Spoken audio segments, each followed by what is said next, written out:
Mutiara Hitam, Jilid 5, Bagian 4. Melihat perak yang cukup besar ini, si pelayan mengubah sikap, membungkuk-bungkuk dan berkata, biar nanti sajalah, Lopek. Saya ambilkan tambahanmu. Si pelayan pergi dan suling emas menyimpan peraknya sambil tersenyum pula. Semenjak ia muda dahulu sampai sekarang, generasi telah berganti, namun watak manusia masih sama saja. Hidup manusia sudah tidak sewajarnya lagi. Hati dan pikiran manusia diselubungi hawa keduniaan sehingga orang mempercayai orang lain bukan berdasarkan pribadinya, namun berdasarkan harta dan kedudukannya. Orang menghormat orang lain bukan berdasarkan sikap pribadinya, melainkan berdasarkan bagusnya pakaian dan padatnya kantung. Manusia sudah tidak dapat menguasai dirinya sendiri yang sudah sepenuhnya dikuasai harta benda dan kedudukan. Manusia hanyalah abdi-abdi nafsu kesenangan yang amat lemah dan menyedihkan. Ketika pelayan itu membawa bakmi dan arak tambahan yang dipesannya, tiba-tiba terdengar ribut-ribut di pintu kedai. Si pelayan menoleh dan ketika ia melihat dua orang pengemis di pintu itu yang marah-marah dan memaki-maki, ia cepat-cepat lari ke dalam dengan muka pucat. Suling emas menoleh dan diam-diam ia terkejut ketika melihat dua orang pengemis setengah tua yang berdiri di depan pintu itu. Dua orang pengemis ini menaruh tangan kiri di atas dada sedangkan tangan kanan membentuk lingkaran dengan ibu jari dan telunjuk di atas kepala. Itulah tanda bahwa mereka berdua adalah anggota-anggota Kong Sim Kai Pang. Mau apakah dua orang Kong Sim Kai Pang datang ke kedai ini dengan sikap demikian aneh? Mana pemilik kedai? Hayo lekas keluar, bentak seorang di antara mereka dengan suara galak. Kini mereka sudah menurunkan kedua tangan, memegang tongkat yang tadi mereka kempit. Tak lepas dari pandang mata suling emas betapa para tamu kelihatan gelisah melihat dua orang pengemis ini, seperti takut-takut. Sejak kapankah anggota-anggota Kong Sim Kai Pang bersikap galak seperti ini dan ditakuti orang? Dari dalam kedai berlari-lari keluar seorang berjubah hitam panjang, tubuhnya kecil kurus dan kumisnya panjang sampai ke dagunya. Jelas tampak orang ini ketakutan. Sambil membungkuk-bungkuk dan memaksa senyum sehingga tampak giginya yang hitam karena tembakau, ia menghampiri dua orang pengemis itu sambil berkata, kiranya Jiwi dari Kong Sim Kai Pang. Silakan duduk, tak usah banyak jual omongan manis. Kami datang bukan menghendaki bakmimu yang busuk dan arakmu yang bau. Engkau Lai Kong pemilik kedai ini? Betul, ada apakah, Tai Hiap? Diam-diam suling emas geli juga mendengar, si pemilik kedai menyebut Tai Hiap atau pendekar besar kepada anggota Kong Sim Kai Pang itu. Engkau benar-benar memandang rendah kepada kami, ya? Ketika kemarin seorang anggota rendahan kami datang minta derma 10 tael, kenapa hanya kau beri uang kecil? Engkau berani menghina kami? Tidak sama sekali. Mana saya berani? Ketahuilah, harap Jiwi suka mempertimbangkan. Perdagangan sekarang sepi, dan pula keuntungannya habis dipakai bayar pajak pemerintah. Bagaimana saya sanggup menderma 10 tael perak? Harap Jiwi sudi mempertimbangkan. Tidak laku, ya? Sepi kau bilang? Begini banyak tamu kau bilang sepi, bentak pengemis kedua. Benar, ada juga yang datang berbelanja, namun keuntungannya tipis sekali. Banyak alasan, kalau kau naikkan harganya setiap mangkuk, bukankah kau bisa mendapatkan banyak untung dan tidak berat menyumbang 10 tael? Pendeknya, tak usah banyak cerewet. Kami Kong Sim Kai Pang bukannya orang-orang yang boleh dihina. Kalau kau sekarang tidak mengeluarkan 10 tael, jangan harap kau akan dapat membuka lagi kedaimu ini. Sambil berkata demikian, seorang di antara para pengemis itu menggerakkan tongkatnya ke bawah dan tongkat itu amblas masuk ke dalam lantai sampai setengahnya lebih. Si pemilik kedai menjadi pucat wajahnya dan tubuhnya menggigil. Dengan suara bercampur isak ia berkata, kalau begini, bakal bangkrut. Kau pilih saja, bangkrut atau mampus. Keadaan sudah memuncak dan pada saat itu terdengar orang menggebrak meja sambil berseru, bangsat tak tahu malu. Dari mana datangnya pengemis-pengemis yang begini kurang ajar? Ternyata yang menggebrak meja dan marah-marah ini adalah 3 orang piausu tadi yang kini sudah bangkit berdiri dan menghampiri 2 orang pengemis yang berdiri di luar pintu. Piausu setengah tua bermuka merah tadi kini menudingkan telunjuknya kepada 2 orang pengemis sambil membentak. Kalian ini golongan apakah? Melihat sikap dan pakaian seperti pengemis-pengemis yang biasanya mencari sisa makanan di kedai-kedai atau minta sedekah kepada orang yang lewat.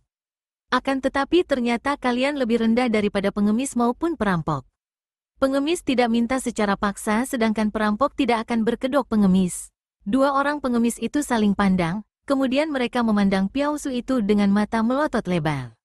Apa kamu mencari mampus berani mencampuri urusan kami dua orang anggota Kong Sim Kai Pang? Sebutan Kong Sim Kai Pang ini dikatakan oleh seorang di antara pengemis itu dengan keras-keras, agaknya ia hendak mempergunakan pengaruh nama ini untuk mendatangkan kesan. Kong Sim Kai Pang atau perkumpulan pengemis hati kosong semestinya mempunyai anggota-anggota yang berhati kosong tanpa pamrih, akan tetapi kalian ini perampok-perampok berkedok pengemis amat menjemukan. Kami adalah tamu-tamu yang sedang makan di kedai ini, memang tidak ada sangkut pautnya dengan urusan pemilik kedai. Akan tetapi kami sedang makan kalian berani datang mengganggu. Melihat saja membuat perut kami muak dan tidak ada nafsu makan. Hayo enyah dari sini, bentak Piausu setengah tua muka merah. Dua orang Piausu muda di kanan kirinya juga bersikap galak. Malah seorang di antara dua orang muda ini segera mengulur tangan ke depan, menggunakan dua buah jari menjepit tongkat yang tertancap di lantai kemudian sekali berseru keras, tongkat itu sudah tercabut keluar dari lantai. Yang macam ini dipakai menakut-nakuti orang? Menyebalkan, katanya sambil melempar tongkat itu sehingga tongkat besi itu jatuh berkerontangan di atas lantai. Semua tamu kedai itu terkejut dan kagum. Sebaliknya dua orang pengemis itu menjadi marah sekali. Pemilik tongkat sudah menyambar tongkatnya, kemudian mereka berdua meloncat mundur lalu berdiri di jalan sambil menantang. Pengacau dari mana begitu buta matanya berani memusuhi Kong Sim Kai Pang? Piausu setengah tua sudah meloncat maju pula diikuti dua orang Piausu muda. Tak tahu malu, menggunakan nama perkumpulan yang begitu muluk, kiranya Kong Sim Kai Pang hanyalah sarang sekumpulan manusia jahat. Kami datang dan pergi tak pernah menyembunyikan nama. Di selatan kami terkenal Piausu-Piausu yang paling benci terhadap penjahat-penjahat berkedok pengemis, seperti serigala-serigala berkedok domba. Aku Lim Qiang atau Lim Piausu, dan ini kedua orang putraku. Lekas kalian enyah dari sini, atau perlukah kalian kuusir dengan gebukan seperti orang mengusir anjing-anjing rendah? Dua orang pengemis itu marah bukan main. Keparat si Lim, kau dan anak-anakmu sudah bosan hidup rupanya. Majulah, hendak kami lihat sampai di mana hebatnya kepandaianmu, apakah sehebat mulutmu yang lebar itu? Ayah, biarkan kami menghajar dua penjahat ini, seru dua orang muda sambil meloncat ke depan dan pedang mereka sudah berada di tangan. Sang ayah yang agaknya cukup percaya akan kepandaian putra-putranya lalu mengangguk dan tersenyum mengejek, mundur berdiri sambil bertolak pinggang. Dua orang pengemis itu sudah berseru nyaring sambil memutar tongkat besi mereka, menyerang dua orang Piausu muda yang sudah menangkis dengan pedang mereka pula. Terjadilah pertandingan yang seru, di atas jalan raya di depan kedai bakmi.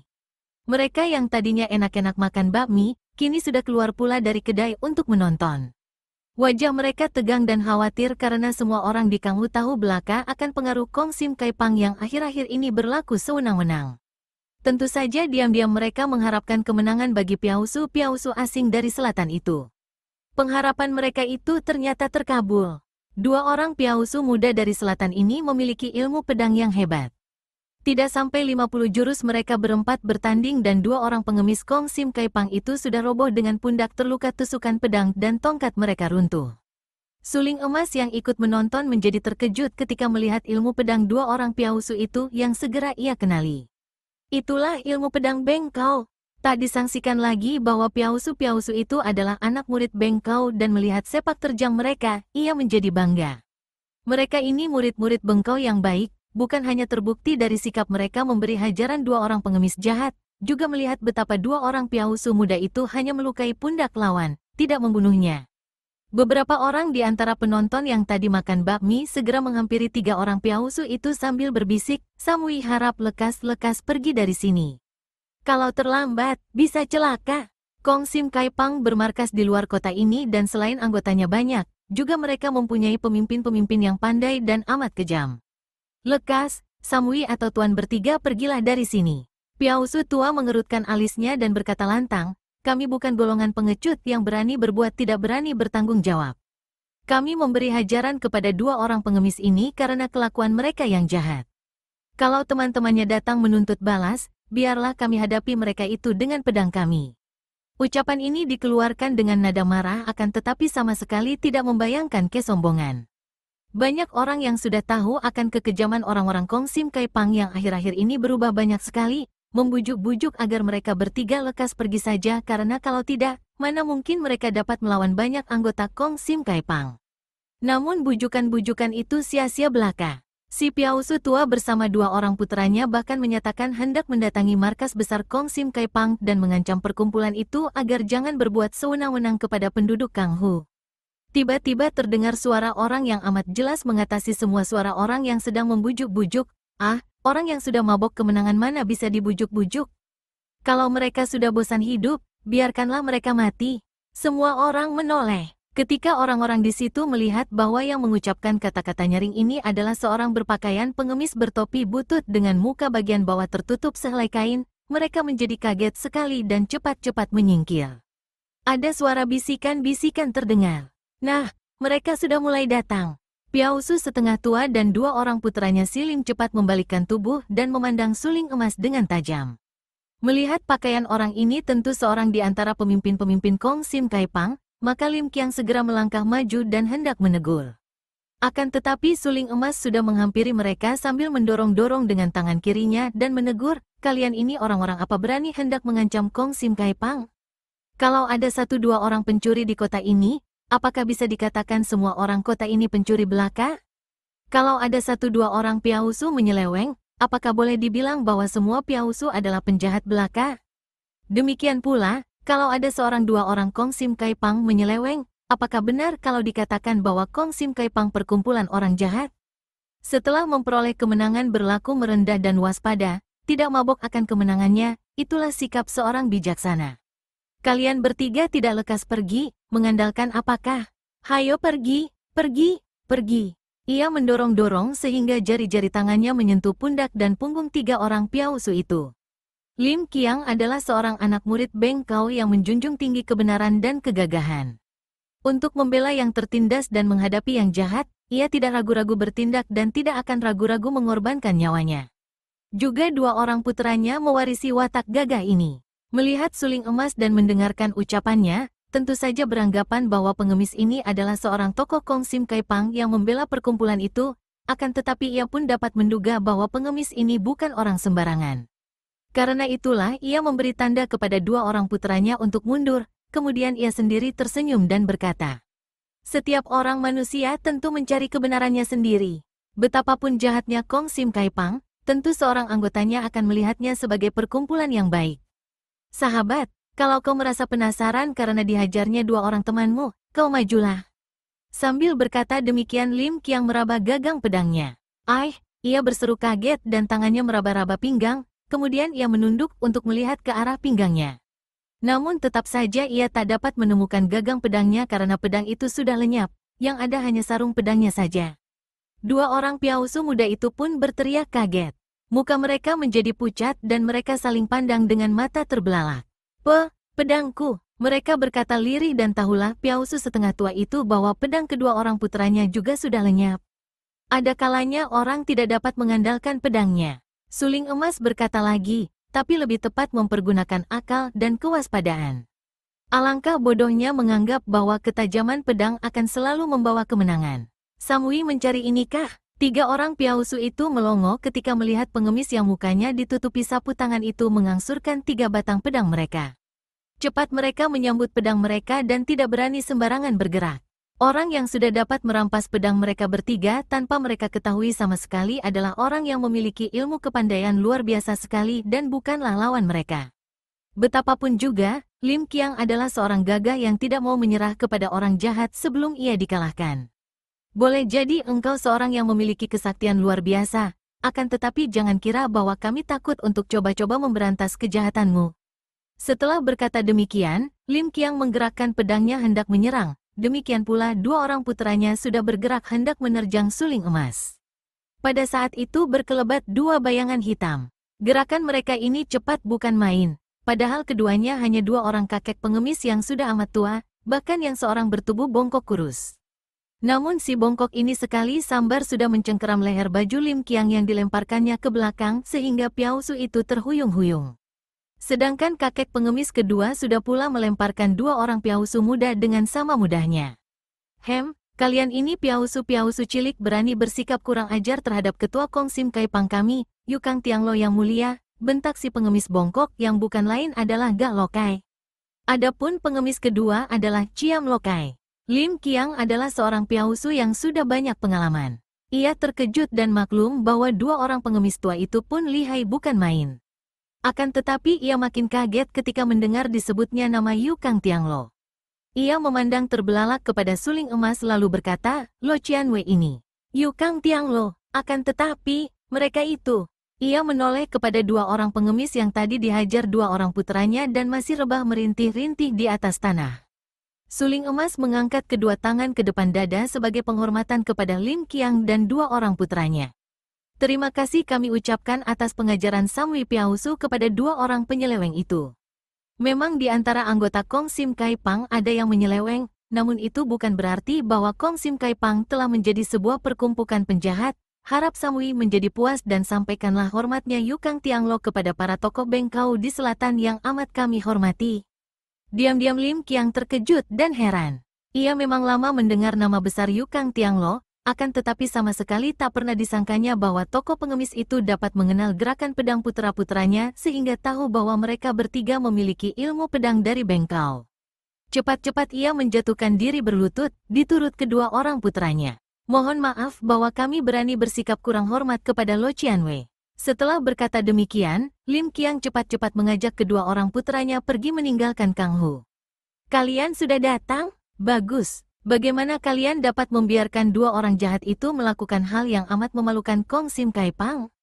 Suling emas menegur Gak Lokai dan Ciam Lokai. Maaf, Pang Chu, panjang ceritanya. Marilah kita keluar kota, di sana para anggota yang setia sudah menanti. Akan saya ceritakan kepada Pang Chu, kata Gak Lokai, sedangkan Ciam Lokai mengambilkan kuda suling emas. Ketiganya lalu pergi dari situ. Suling emas menunggang kuda, Ciam Lokai menyeret dua orang pengemis yang terluka tadi, sedangkan Gak Lokai sibuk menuturkan apa yang terjadi di Kong Sim Kai Pang selama ini. Sementara itu, berita tentang munculnya Yu Kang Tianglo seperti tadi terdengar oleh beberapa orang penonton, telah tersiar luas dan orang-orang di Kang Ho menjadi girang sekali. Mereka menaruh kepercayaan bahwa setelah tokoh besar itu muncul, Kong Sim Kai Pang akan bersih dari oknum-oknum jahat dan tidak lagi ada gangguan di kota Kang Hu dan sekitarnya. Mendengar penuturan Gak Lokai, suling emas menjadi marah. Ternyata bahwa kaum sesat yang menyelundup di Kong Sim Kai Pang telah berhasil memecah belah perkumpulan itu, bahkan sebagian besar anggotanya kena mereka bujuk dan menjadi anak buah mereka.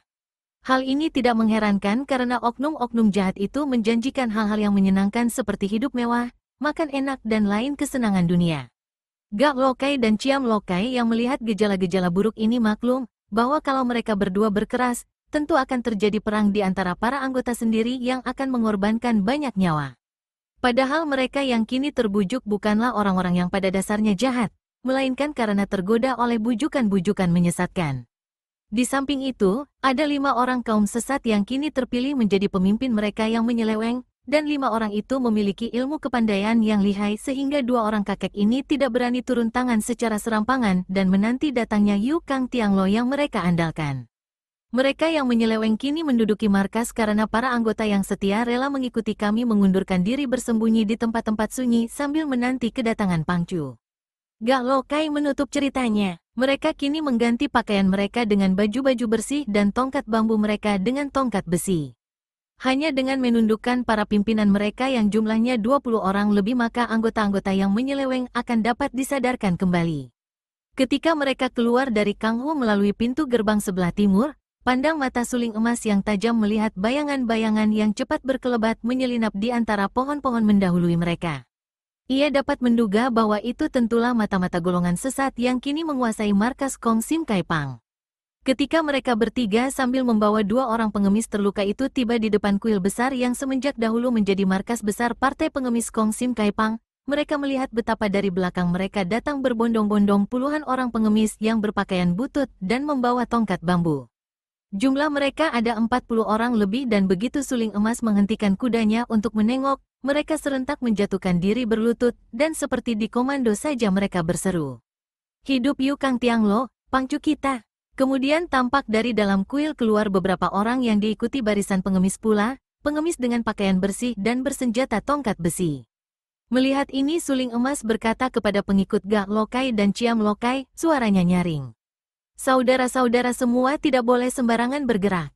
Kita tidak berniat memerangi golongan sendiri, hanya ingin menyadarkan mereka dan menghalau oknum-oknum jahat yang mengotori Kai Pang. Demikianlah, 40 orang pengemis itu disuruh menanti di luar, sedangkan suling emas dengan diantar Gak Lokai dan Ciam Lokai memasuki ruangan kuil dan kini berjalan masuk dengan langkah tenang. Kuda kurusnya ditinggalkan di luar pekarangan. Ia memandang ke depan dan melihat bahwa yang memimpin barisan pengemis baju bersih yang jumlahnya ada 50 orang lebih itu adalah 7 orang. 5 di antara mereka yang usianya rata-rata sudah 50 tahun memakai pakaian pengemis tambal-tambalan dan berkembang-kembang, di tangan mereka tampak senjata tongkat yang berat dan jelas bukan tongkat bambu, entah logam apa. 2 orang yang tidak berpakaian pengemis, melainkan berpakaian pendeta, dan agaknya mereka berdua itu adalah tosu-tosu pengembara yang usianya sudah 60 lebih. Suling emas memandang tajam, namun tidak mengenal 7 orang ini. Dari pekarangan, ia naik anak tangga yang tingginya ada 2 meter, menyambung ke ruangan depan yang cukup luas. Tempat inilah yang biasanya dipakai untuk pertemuan umum para anggota, di udara terbuka dan letaknya di depan kuil. 5 orang pengemis berpakaian penuh kembang-kembang itu melangkah maju dan berdiri tegak dengan sikap angkuh, sedangkan 2 orang pendeta berdiri di belakang mereka. Gak Lokai dan Ciam Lokai lalu melemparkan 2 orang pengemis terluka pundaknya itu ke depan sehingga 2 orang itu jatuh tersungkur ke depan kaki 5 orang kepala pengemis baru. Siapakah yang bertanggung jawab atas perbuatan jahat 2 orang anggota Kong Sim Kai Pang ini? Terdengar suara suling emas memecah kesunyian. Suaranya halus, namun penuh wibawa. Mereka yang merasa bersalah, telah menyelewengkan Kong Sim Kai Pang ke jalan sesat. Hayo lekas maju mengaku agar menerima hukuman. Seorang di antara 5 pimpinan pengemis itu, yang matanya juling, dan agaknya ia yang tua di antara mereka, sudah melangkah maju dan menudingkan telunjuknya ke arah muka suling emas. Siapakah kau? Apa hubunganmu dengan perkumpulan kami sehingga kau berani mengucapkan kata-kata kurang ajar? Apakah engkau ini sekutu para pengkhianat macam 2 orang jembel tua bangka itu? Ia menudingkan telunjuknya kepada Gak Lokai dan Ciam Lokai. Gak Lokai tak dapat menahan kemarahannya. Sungguh kalian ini tak tahu diri. Kalian adalah orang-orang baru di Kong Sim Kai Pang, namun kalian seperti buta tidak mau membuka mata, seperti tuli tak mau membuka telinga. Kalian berhadapan dengan Yu Kang Tianglo, seorang tokoh terbesar dari golongan Kong Sim Kai Pang. Hayo lekas kalian berlutut. 5 orang itu agaknya sudah mendengar laporan maka mereka tidak menjadi kaget, bahkan tersenyum-senyum. Akan tetapi di antara 50 lebih anggota Kong Sim Kai Pang yang sudah dibawa menyeleweng, ada yang sudah menjatuhkan diri berlutut dan ada yang menjadi pucat mukanya, menggigil tubuhnya. Kawan-kawan yang percaya kepada pemimpin baru segera menyeret mereka itu berdiri lagi. Hahaha, bagus sekali. Puluhan tahun Yu Kang Tianglo tidak memperlihatkan diri, membiarkan Kong Sim Kai Pang dalam keadaan terlantar dan hampir bangkrut.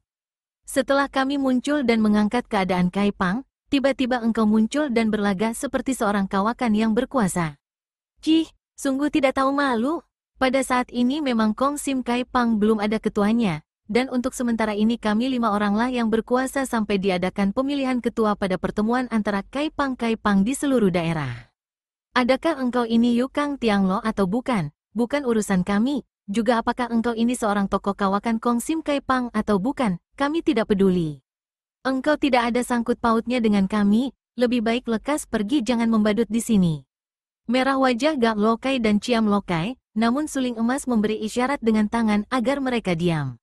Ia sendiri lalu melangkah maju dan dengan sikap tenang ia berkata, Yu Kang Tianglo bukan seorang yang haus akan kedudukan ketua Kai Pang.